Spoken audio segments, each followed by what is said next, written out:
And good evening, everyone, and welcome to the opening week. It's game week for Tigers tonight.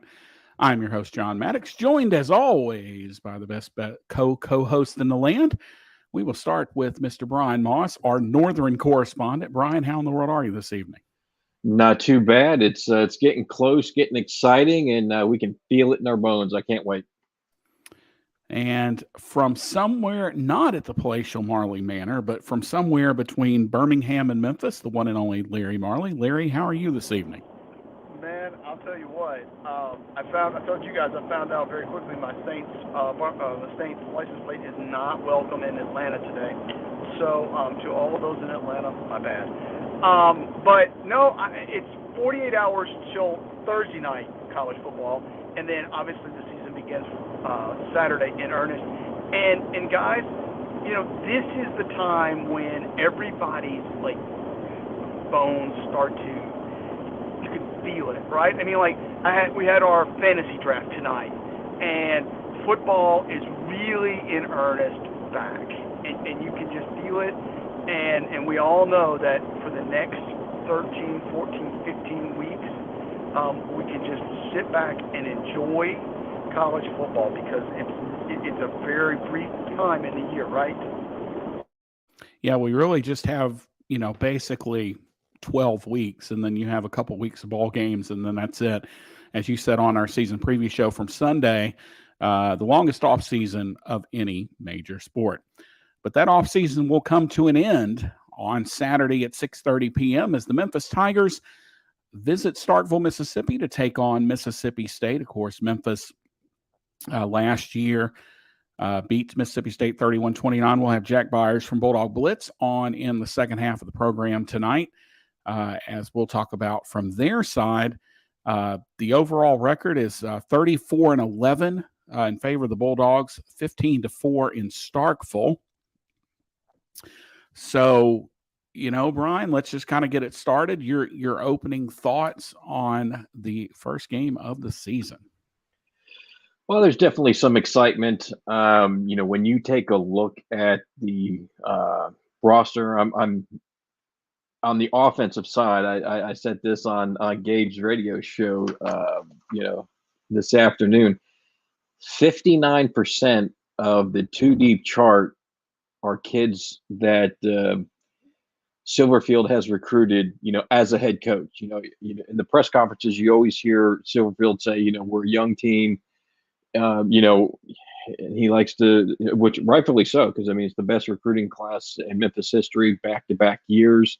But he says that to emphasize that Memphis is young, and 59% of that offense is redshirt sophomores or below. That's pretty incredible. There's some guys on there that excites you. Obviously Seth Hennigan, you want to see that, a big step from going from year one to year two.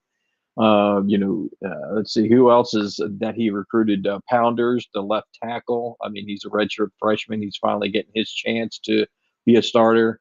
Jonah Gamble's a redshirt sophomore.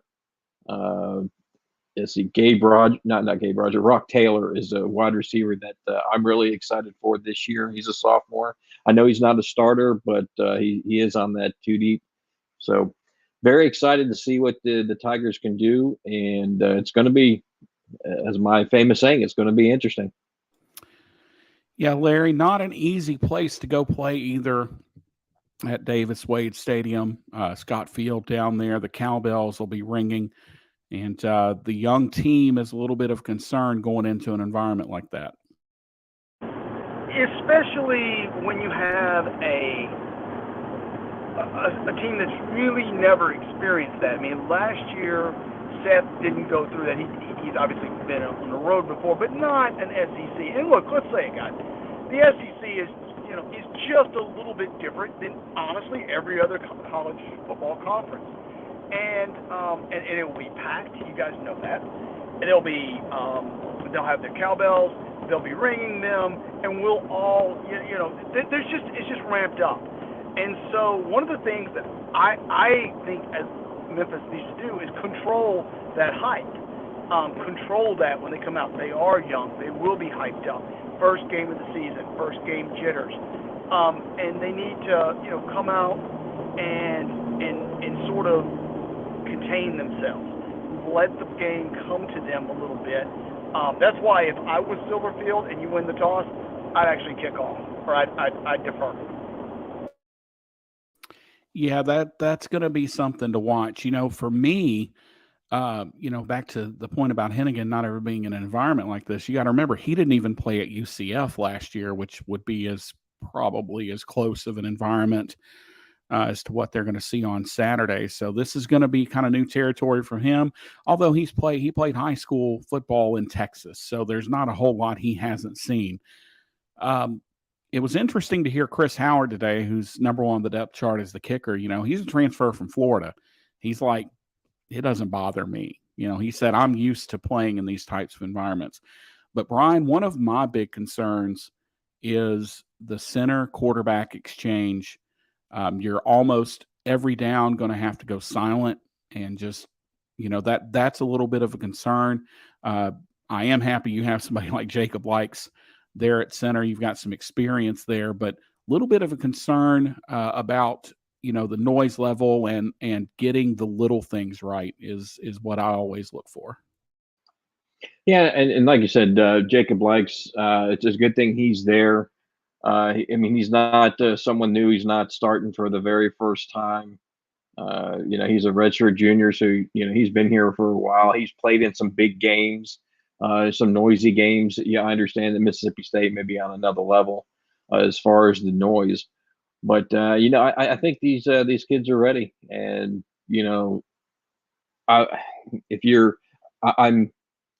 guess I'm comforted knowing that Jacob Likes is a little older. He's not starting fresh. So, but it's going to, like, ever since someone brought out I say that a lot. Every time I'm about to say it's going to be interesting, I laugh. But it really is going to be interesting. It's going to be fun and exciting to watch. Now, hopefully, they can handle that noise. I know Coach Silverfield is practiced with the cowbells in practice. But when you're live in the game, it's a whole new ball game. Yeah, it's a little different. You can you can play tapes all you want, but there's nothing quite like it to hear that in person. I remember the first time I ever heard it. It's going to be really important for Memphis to get off to a good start, as Jeb kind of said exactly what I was thinking, because that can really take that crowd out of the ball game a little bit if you can come out and get a score early. This, I think, Larry, is a game too where Memphis is going to have to steal some points somewhere along the way.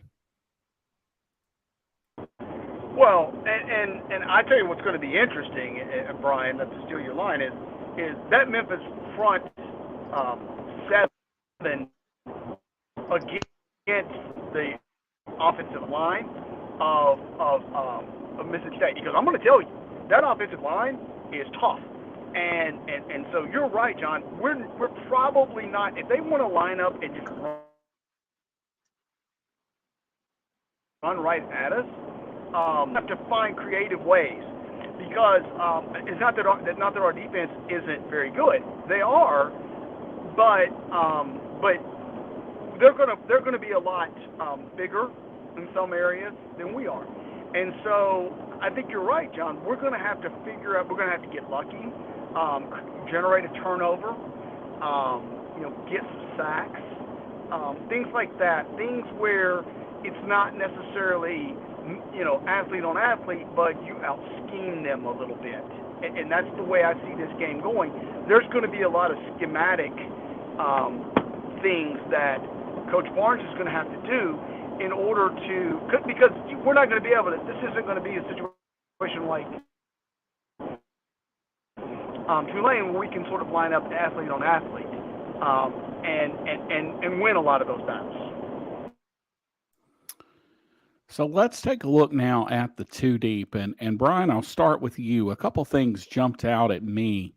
Number one, Ryan Glover being listed as QB2 on the depth chart, and also David Kemp nowhere to be seen. Of course, Coach Silverfield said in his presser on Monday that David Kemp was injured. Of course, in typical coach, any level fashion, That's all we got was he's hurt. We didn't even get if it's an upper body injury, lower body. That's too bad. But I think the experience of Chris Howard here will hopefully come into play. But what jumped out to you on the two deep? Yeah, the Ryan Glover being the backup didn't surprise me all that much, especially at the beginning of the year, because I think by the end of the year, I think Tevin Carter's athletic ability and just pure talent will probably win that job. Even if he doesn't, I think he'll get some playing time, especially this season early on. There's going to be some games that you'll definitely see Tevin Carter. But Asa Martin not being in the two deep, I really thought he did enough during the fall. I heard a lot of good things, but then you heard Coach Silverfield talk about like Joe Skates and some others that are not on the two deep, but you'll see them get playing time Saturday. So there's a couple of spots in there that you're like, oh wow, so and so didn't make the two deep, but that doesn't mean they're not playing, as Coach brought out. But it's a good thing. Take a look at the defense. I mean, I really like that. Hamilton is starting at one defensive end. I was talking to someone earlier. He's projected to, all the coaches were talking about him. Silverfield, Barnes, in the pressers that he's really shined this fall. I mean, if he continues to shine in games like he did in practice, he may be the best defensive end Memphis has had since Martin Affetti. And Memphis really, I mean, that's, you think, but defensive tackle too, with Cameron Jackson. Memphis really needs a dominant defensive end and a defensive lineman. I mean, they haven't had that in a long time. And I don't think they had it at the same time either, because I'm trying to remember, did Affetti play at the same time as Poe? Because I thought Affetti was after, correct? They were at the same time, but it wasn't Martin Affetti that. I don't think he played a lot, but he was on the team. No, Affetti, there's one year he had like 12 sacks. I mean, it was up there. I have to go back and check, but there was one dominant year he had. Well, I think what Larry means is he didn't play a lot when Poe was on the team. He didn't play very much that first year. Yeah. But it'd be nice if Memphis had that dominant defensive end and interior defensive lineman. Because it's been, the Tiger fans have been waiting a long time for a dominant defense. Barry Odom was it 2015, the last time they were in the top 30. Ever since then, they've been 60s, 70s, 80s, and 90s. But Memphis really needs a good defense to have a successful season. Hell, I've been waiting for a serviceable defense. And one other thing, Larry, that the depth chart kind of confirms here is Memphis is at least going to start in a 4-3. Now, Coach Barnes told us in the offseason that, they're going to be kind of a multiple look. And if you go back and watch some Ohio State tape, you do see that they will occasionally, there were several times in that Michigan game where they just had two guys with their hands down. But Memphis looks like they're making the transition, at least on paper, to the 4-3. Yeah, and I mentioned this on the AAC Daily the other day, that one of the things that Memphis really likes is how our defense is. The defensive players are very versatile. So you can have a guy that puts his hand in the dirt on one series. Next play, he's standing up covering a tight end. It's all about confusing the quarterback. What's he going to see? Making him not know, and think about where he's got to throw the football. Because if you're thinking, you're losing. And another thing I noticed on the depth chart, Sunday we talked about kick returning. So the starter is Gabe Rogers for kickoff returns. Well, Gabe and Devin Ross. And then Eddie Lewis is listed as the punt returner. And those were the exact players that we had speculated that might be in the mix there. And guys, I'm really happy to see an emphasis on trying to win the field position battle. Because like you said, John, on Sunday, the difference between this season being, a really successful season and maybe a moderately successful season is field position. The difference between having 3 first downs to get a touchdown versus 5. And that's an excellent point. And this clearly shows that the coaches are trying to get there.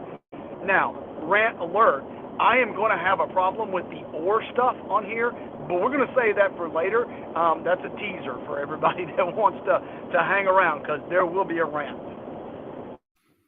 Well, I mean, I think it was Brian Kelly today said, I'm not going to name, I know who my starting quarterback is, but I'm not going to tell everybody. Well, whatever. And that's kind of what the or stuff is. But Brian, I do find it interesting. Gabe Rogers, no surprise. I think he's probably the fastest guy on the team. If there was a knock on Eddie Lewis coming in from Rutgers and from Butler Community College, it was his hands. Well, now you put him back at a punt return position. And to me, if you don't have a Calvin Austin, to me, the most important thing is to be able to catch the ball and not fumble it. I'll never forget. I forget the year, but a few years back, we had a dude named Cole Hoppy, and he must have made, I don't think he ever returned a punt, but he never fumbled one either. It was a fair catch every time. I think Eddie Lewis probably gives you a little more than that, but it's great to see his maturity if the coaches have a little more faith in him now to go back there and return punts. Well, if you watched him over the course of the season last year, he did get better with his hands. I mean, he's always been an excellent route runner, but yes, his hands was the questionable part. But you saw, especially late last season, he really turned it on, and he was a reliable, receiver for Hennigan. So, I'm not too surprised that he's at punt return. And that shows that during the spring and fall, I mean, he really worked on his craft. So, it's good to see. And hopefully he won't have any hands issue. No, and then you've got Kobe Drake, who's another fast guy that you can put back there. Davion Ross transferred in from EKU. So we're putting, as Larry said, it's good to see putting some emphasis on field position, and the emergence and Chris Howard coming over from Florida really takes some of the pressure off Joe Doyle, because now all Doyle's got to do is punt. He doesn't have to do any. He's also the holder, but that's it. Those are his two jobs. He knows he's not going to have to run out there and kick field goals. And boy, I went back and we were talking about the Tulsa game last year. I went back and watched most of that, and I mean, gosh, we must have left 20 points on the field. 10 directly with kicking, but it plays into everything else. Looking at the defensive depth chart here, how about Joshua Hastings coming in and taking the starting gig away from Rodney Owens, who, many of us probably had penciled in as a surefire starter. So going to get some new blood. Greg Rubin, of course, back at corner. Zay Collins, Canton Arku at linebacker. It's interesting. Middle linebacker is going to be two transfers, Canton Arku and Sincere. God, what a great name. Talk about great names. Coastal Carolina has had their share of guys with great names. I think they had a guy named Hiley last year and a guy named Likely too. But Sincere Evans comes over. He's going to be the backup there. Tyler Murray and gets the start. I'm really excited to see what Jalen Allen can do too. Finally, he's going to kind of be the guy this year, I think, on that defensive front opposite of Cormonte Hamilton. And he's a guy, he's not the biggest dude in the world. He's 6'3", 240. But he's a guy that's, I hate cliches, but he's a guy that's got a motor. Like, that's what everybody says about him. He just goes and goes and goes. So I'm interested to see coming off the edge this year. We've said in years past, and I've kind of beat this horse to death, but Memphis has got to get pressure, Larry, with that front four. They cannot afford to have to bring 6 and 7 guys every time, because that's what gets the Memphis defense in trouble, right? It's not, they've got to get home with 4 guys. You can't rely on Murray and Arku and Cullens getting to the quarterback, because, especially a guy like Zay, like one of his strengths is being able to cover. Larry, we've just got to do a better job of getting pressure with 4. And understand that pressure doesn't necessarily mean sack. You can get pressure on a guy, make him move his feet, move in the pocket, step up, speed up his reads, right? That's the trick. What you can't let him do is sit back there all day, order a drink, diagram a play in the dirt, talk to his receiver, send out a carrier pigeon, and then pick out a receiver and go, boom, there's my guy. Well, nobody can cover for that long. And last year we had times, and I timed it, guys, 5, 6, 7 seconds. And it's like, guys, you've got to make that quarterback move his feet. I don't care. And you mentioned the term motor, John. So, what you want out of a defensive player is, okay, you get stood up initially, but don't stop. You got to keep trying to ply your way to the quarterback. Get your hands up. Knock the pass down. Do something like that. And we had way too much last year of guys that get stood up, and then they would just sort of sit there and go, well, maybe I can knock the pass down. No, keep going. That quarterback might have to scramble, and you're going to have to come off that block and make a tackle. That's another thing. When the quarterback breaks the pocket, those guys have got to get that quarterback on the ground and not let him break free and get like an 8 or 9 yard gain. And, I just ran through everything, but I forgot, you've got the guy who's probably on more watch lists than anybody else too, Brian. Quindell Johnson, he's really set, I think, for a breakout season. As coaches and scouts will say, he's a guy that's in position to make himself a lot of money this year. Yeah, and he's been the cornerstone of that defense for probably the past couple seasons. But yeah, he's a leader. These young kids, they follow him, and Memphis is going to need him. I think with the improved defensive line, I know there's been talk of quote unquote lack of depth, but I think the depth's there. There's just the players that are there are unproven. They're young. The coaches have spoke about that they're just young, but the talent's there. But the defensive backs have really got to step up this year, and I think with improved defensive, your front seven and that defensive line, I think you'll see that the defensive backs, improve because the defensive line is going to improve. You'll see, Hamilton and Jalen Allen get pressure on the quarterback and have that quarterback throw some bad throws, and I think Quindell Johnson will be the recipient of quite a few interceptions this year because of that. And that plays into what Larry was talking about earlier with time. You can't ask, and it doesn't matter what level. I asked TJ Carter about that when he was still here. He said, it's easy to cover a guy for 3 seconds. He said the problem is, and he says that doesn't seem like a very long time, but the problem is when that becomes 4, 5, 6, 7 seconds, guys can get loose. You might run into a teammate. Guys change their routes up. So that's why getting pressure is so important. And like Larry said, it's not just about going and getting a sack every time.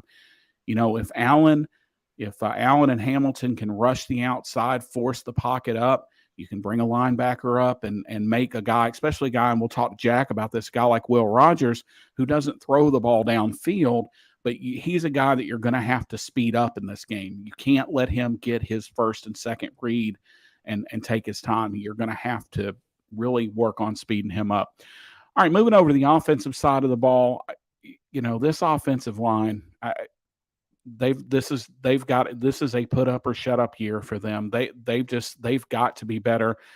You've got Pounders on the left tackle, Austin Myers at right tackle, Matt Dale in his 5th year coming back will be at right guard. Jacob Likes, we already talked about him. Jonah Gamble, that's another guy that's going to have to really step up. But Memphis has some size across that front, Larry, but it's just about fundamentals and blocking guys and making yourself available and just holding those blocks as well. And holding those blocks without committing a penalty. That's another issue we had last year, was holding penalties. False starts. How many times did we have that problem? Those guys have got to be disciplined, and that discipline has to improve. And it's just that simple. There's talent there. Look, we've all seen it with our own eyes. The running backs have got to make their reads. They've got to hold those blocks to get the running back time to make their reads, and then the running backs have to exploit that. So it's a three-pronged situation, timing. But the bottom line is what I saw last year was way too many times a guy would come off a block. You had a seal, you had a seam, but a guy would come off a block, and a potential 8-9 yard gain would turn into a 4 or 5 yard gain. And while that's not a bad run, now all of a sudden it's 3rd and 6 instead of 3rd and 2 or 2nd and 2, whatever. And that's a heck of a difference. And guys, this all gets into discipline. I've used that term a lot, and consistency. That's what we have not seen out of our offensive line. One series, they may look great. The next series, they break down. I understand they're human beings. I get that. You're not going to be perfect on every play. But what you do have to do is do the things you do well consistently. And what we have not seen, we just haven't, guys, is the ability to consistently push the front seven of the other defense down the field. And that's just, I mean, guys, in the last 2 years, 3 years, we haven't seen that. Looking at the rest of the depth chart on offense, of course, Seth Hennigan will be back to start at quarterback. Brandon Thomas coming off an injury towards the end of last year. He's back. Javion Ducker, who the coaching staff is very high on, the transfer from Northern Illinois. Asa Martin will see time as well. Javon Ivory is at that one wide receiver one position. He's going out on a limb. He picked up number 4 this year, so he's going to have to step up to fill the guy that wore number 4 last year. Rock Taylor is a guy, Brian. I know you've been really high on Rock Taylor since the day he walked on campus. He's on the 2 deep. Gabe Rogers, Markell Jones, Eddie Lewis, and Kobe Drake also. Rock is a guy, I think, Brian, he can give you some different things than maybe any of the other receivers. Yeah, he's a big physical receiver. Let me go touch back real quick on the offensive line. Something that I wrote about a couple days ago, I believe maybe a week ago, on the offensive line, is if you take a look at this offensive line, there's you have 3 guys that are at least 6'4", 300 pounds. I mean, that's some serious size, and Memphis hasn't had at least 3 guys that size on the offensive line since 2013. So, I mean, that now you finally have some size on that offensive line. And then going back to the receivers, yeah, Raquel, I'm really, really excited about this kid. He's a, like I said, tall, physical receiver. Kind of reminds me of the the name escapes me real quick. DeMonte Coxey. That's who he reminds me of. I think Taylor, may have better hands, but Coxey, in my opinion, at this point was a better route runner. But all in all, that's who he kind of reminds me of. And sure would be nice if Memphis could finally have that big receiver, because in the past Memphis has had speedsters, but they didn't have that 6'3" and above tall wide receiver. It's been a while. Just going off my memory, which isn't great, Marcus Rucker was the last tall receiver like that produced. Because before that, was it Carlos Singleton? He was pretty tall. So yeah, it's been a while. Singleton was 6'8". He was a load. And then at tight end, of course, Memphis loses Sean Dykes. So Caden Priestcorn and Anthony Lanphier are going to have to kind of pick up the pace there. Phil Mayhew, there's a blast from the past I haven't heard. Yeah, Memphis is going to, Priestcorn. But here's the thing about Priestcorn and Lanphier. They can't be Sean Dykes. They have to be Priestcorn and Lanphier. And if there was a knock on Dykes, he was not a strong run game blocker. And that's something that Priestcorn does really well. Of course, Priestcorn is more of your typical tight end, right? 6'5", 250 pounds, blocker, runs the little square ends, runs the little out patterns, runs the little drag routes. He can catch the ball, but I think that if Ryan Silverfield had his druthers, it would be to have those guys involved in the run blocking game probably more than the passing game, because Memphis has a lot of talent at the skill positions. But that all kind of plays into it as well. Larry, you were talking about the offensive line. Well, you've got to, on running plays, your tight end has got to do his job. He's got to help out with the blocking too. So it's all going to have to play in together. And I'm just curious how Memphis will use their tight ends this year. And it's funny, I was sitting here looking at that while Brian was talking about the offensive line, and I was noting that the size of the 2 deep guys, I was like, well, those guys are great for chipping. Those guys are great they're probably not going to break one down the field, right? It's not going to be a Sean Dykes catching 2 touchdowns for 120 yards. But what they can do is they can, and you mentioned it, be very instrumental in the run blocking and in pass blocking. Guys, you don't realize on the strong side how much a good chip block from a tight end is to a safety. The guy comes out, you're going to run out, well, you chip him. What does that mean? You basically knock the crap out of him on your way downfield. And what you're trying to do is knock him off of his intended path to the quarterback. And so that plays a big role too. Guys, you're right.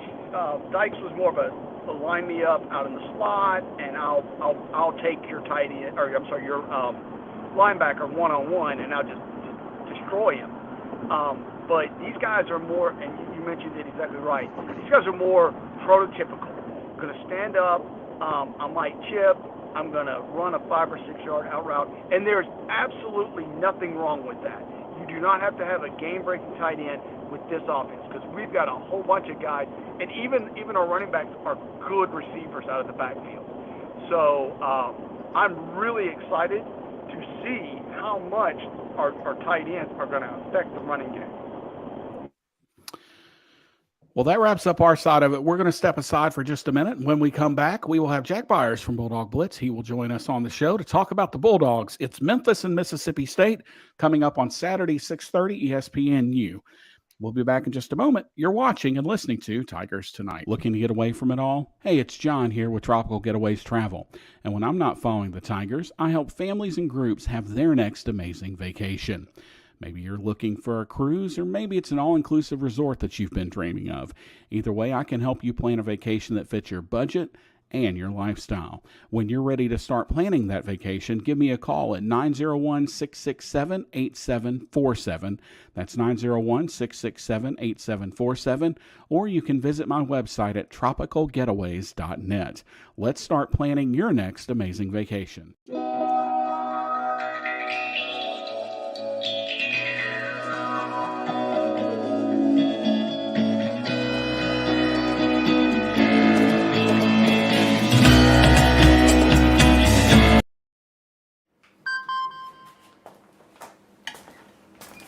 Email from school about the incident today. Scary. You know, teachers like me, parents, we don't always know as much as you guys do about what's going on with other kids. Half the time, it's rumors. Yeah, but if you're ever concerned about a friend who's having trouble with alcohol, prescription drugs, anything, you need to tell an adult, someone you know and trust. That can be hard, but speaking up about a problem is what helping a friend is all about.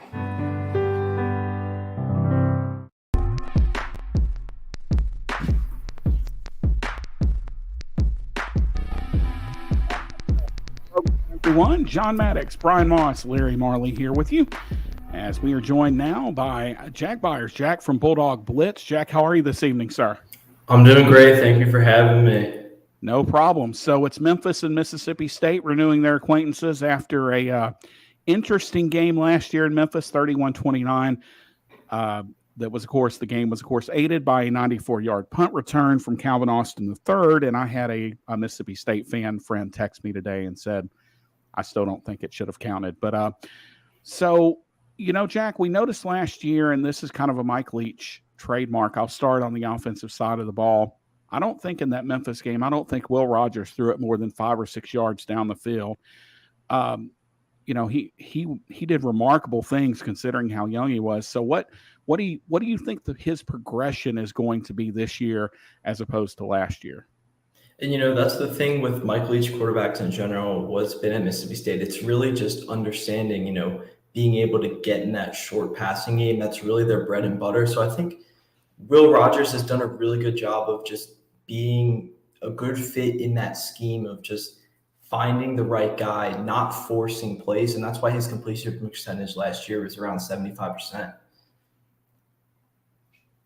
When you take a look at Mississippi State's roster, especially their 2 deep chart, when I look at it, it's very it's a veteran presence. I think that there's only 2 players on the 2 deep, and they're I think both wide receivers that are sophomores. Everybody else is junior and above.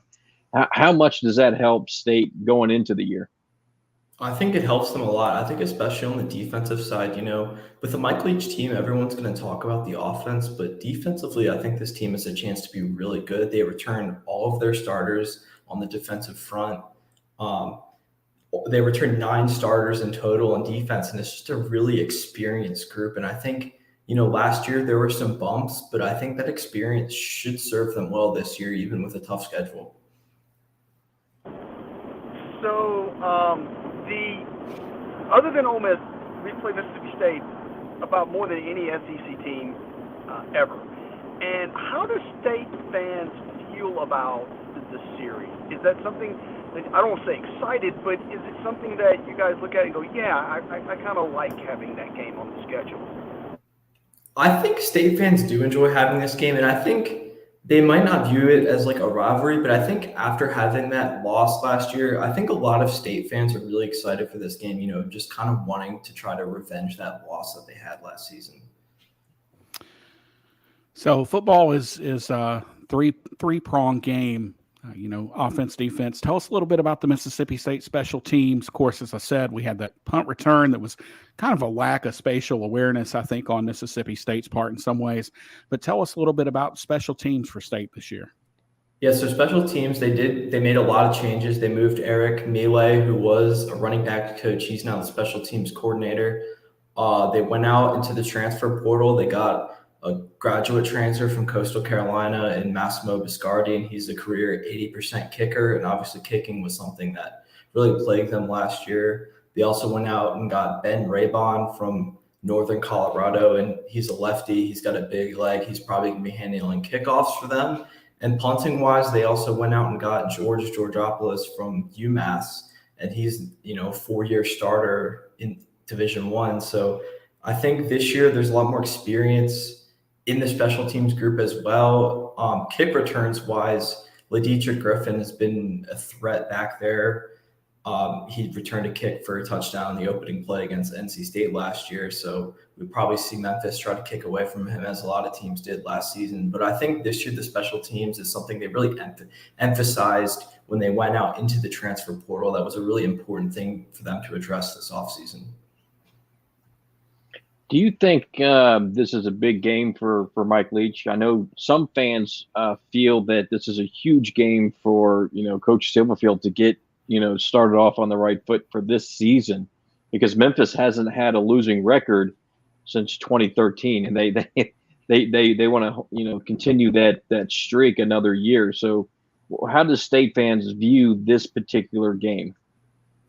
I think the fans more want to win this game just because they lost it last year. But I think overall you want to get the season off on the right foot. Last year they opened up with Louisiana Tech, and they find themselves down 18 points, and Will Rogers kind of leads a miraculous comeback. But, I think just for this season they want to get off on the right foot, get a big win. I know it's a pretty large point spread. I think most State fans expect the team to win and maybe win big.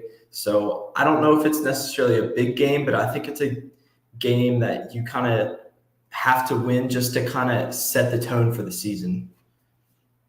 I think that's an interesting point, because State last year sort of, you won a really close game, then you won a game against you beat North Carolina State, a really good win, and then you come to Memphis and you lost a close game.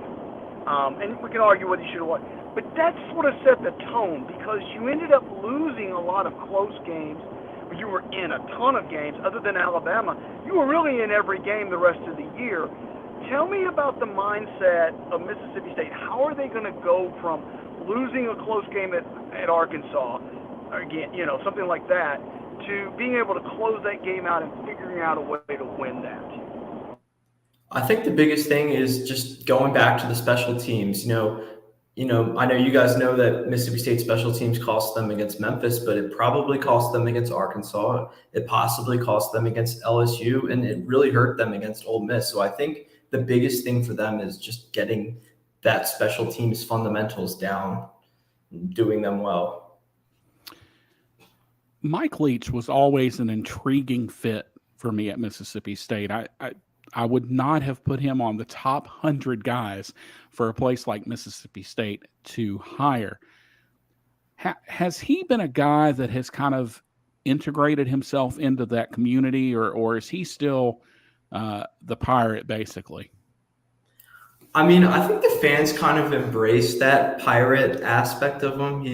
He kind of keeps to himself, but he'll always have some funny quotes out there. But I do think the fan base really does embrace that, and I do think he is a good fit at Mississippi State, just kind of based off of the scheme that he runs.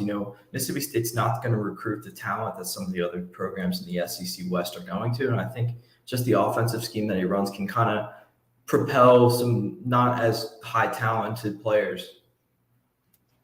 Last question for me is, when you take a look at this team, where do you see that's a weakness? So if you were Memphis, what would you game plan towards? I think the offensive tackles are the biggest question mark. Obviously, Charles Cross, drafted 9th overall in the NFL draft by the Seahawks, who has an argument as the best offensive lineman in school history, and you're replacing him at left tackle with a guy who's been a guard during his career in Dollar Bill Johnson.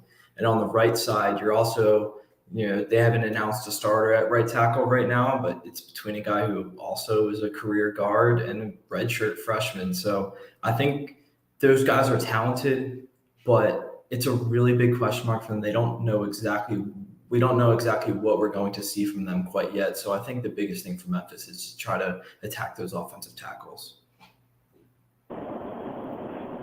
So Mississippi State and their schedule, the way it plays out this year, it seems like you've got a lot of your tough games are more at home this year.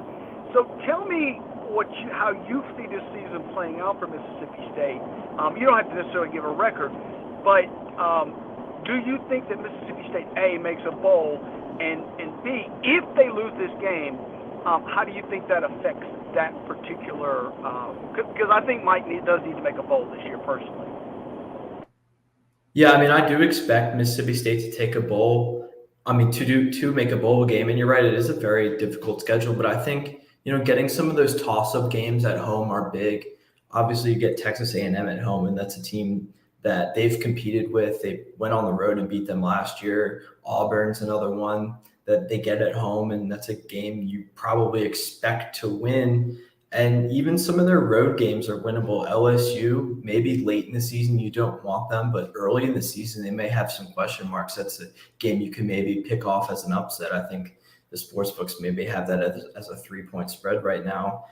Kentucky, it's another game, it's a toss-up game that I wouldn't pick them to win it because they haven't fared well at Kentucky, but there's a lot of games that they're going to be very competitive in, and it's just kind of getting over that hump of figuring out how to win those close games. It's crazy how Kentucky's no longer a gimme, right? I mean, that used to be Lexington, that's a W, right?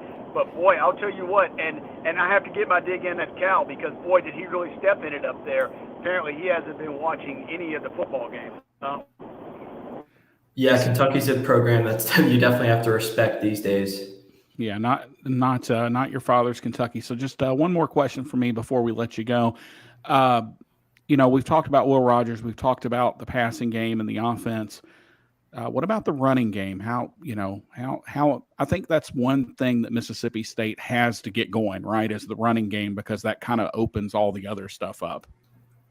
Yeah, and I do think the running backs that they do have are very good. Both Jaquavius Marks and Dylan Johnson have proven to be very good players. And it's just kind of finding that balance. I think the games that they played the best in were the games that they actually ran the ball the most. And those would be the Texas A&M games and the Kentucky games. I think the Kentucky game, they ran the ball 35 times. And that's not something you expect from a Mike Leach team, but it really made them respect the run game. And Will Rogers completed 93% of his passes in that game. And that's just something, if they can even make it a threat, it's really going to really open up the passing game. And that's something I really, really like to see from them. So I'll put you on the spot. How do you see the game playing out? I think Memphis can keep it tight.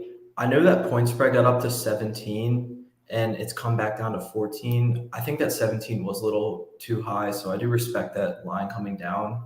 Yeah, I would probably say State probably wins by around 13 probably.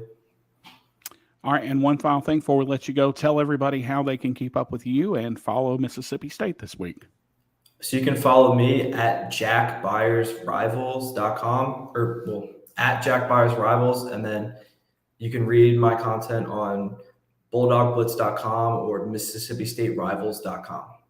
Awesome. Well, thanks a lot for joining us tonight, Jack. We really appreciate it, and good luck to the Bulldogs on Saturday. Thanks. I appreciate you having me.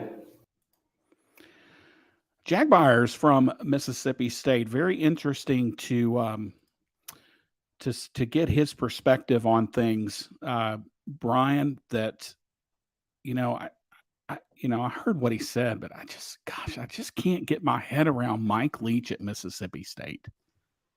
And I think when that happened, I mean, the whole country was like, it was a very interesting move, but one that I think can work out for him. I think he's not your, I guess your prototypical, Mississippi State head coach, but I think he's going to do well down there, and the fans have definitely, took to him, and when they're not playing Memphis, you get the feeling from the fans that I speak to. Maybe it's the same with you. I get the feeling that Memphis fans kind of root for State to do well, in the SEC, especially when the other side of the state, we don't like that team. That school up north, which actually isn't up north, but we'll always call it T-Sun forever. All right, so we're going to go around here. We're going to start with Larry. Let's see, 6:30, two teams that are going to throw the damn thing all over the field. 10. At 10:13 p.m., the Scott Field scoreboard will say 41-28 Mississippi State. I've got a 13-point win for Mississippi State. I agree wholeheartedly that Memphis will keep it close, but I think a late touchdown. We'll probably be within a single score going into the fourth quarter, but Mississippi State will pull away late. I think this is a game where Memphis shows a lot offensively and defensively and leaves us feeling decent about as decent as you can feel about a loss to an SEC team. But like I said on the AAC Daily the other day, and I'll say it right here, there is no shame in going to Starkville and losing. A lot of good teams have gone there and lost. That's a tough place to play. This is a really good experience for these kids, and I want them all to enjoy it. Go down there and give it all you got. But I think we come up short. I want to touch on something here. Ward just brought up a great point. Forecast looks like rain. My whole thing about rain is, number one, I'm going to be very happy I'd be in the press box. I've never understood that whole, the rain and the snow is football weather. No, it sucks. It's terrible. It's awful to sit in and nobody likes it. But to me, the one thing about the rain, right, is that it's the great equalizer.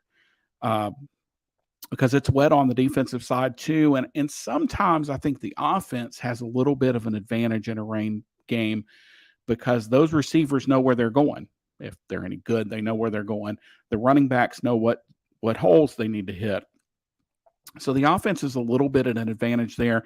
But that's a great point about the air raid, right? The football gets wet, especially if it rains quite a bit. I forget what game I was watching on last Saturday, and it just absolutely started pouring down, and you start seeing snaps lost and just, totally what you would expect. There were like 4 games this past weekend that were either shortened or delayed by lightning and thunderstorms, kind of unprecedented. But, I think that's something that definitely will be watched. I'd feel a lot better about it if Memphis actually was able to run the ball pretty well. That's my concern with the rain is if you put everything on Seth Hennigan, then you bring a lot of bad situations kind of to the forefront. But, I think the rain probably honestly favors the offense, and that's both sides because those guys know where they're going, and you're not guessing, but, you don't know exactly where the other guys are going. And Jeb just brought up a great point. It was a much bigger deal. I mean, you go back and you watch games, even at the Liberty Bowl in the 80s and early 90s before we got turf, and you just have water standing everywhere. It wasn't a great idea, but there was a a tropical storm game a few years ago against Louisiana Monroe, and I think Memphis scored 48 points. So, it's not as big of a deal as it used to be, but it is. I am curious because if you're a team that throws the ball everywhere, Brian, the rain can have an impact. So I'm ready for your prediction. I go back and forth. It depends on the hour you ask me. Sometimes I will say Memphis will win this game. There's other times where I'll say Mississippi State wins this game. Because I'm just looking at the matchups, and this is a game. I honestly feel that this is a game that Memphis can win. They can keep it close. But I need to see it, though. The talent's there.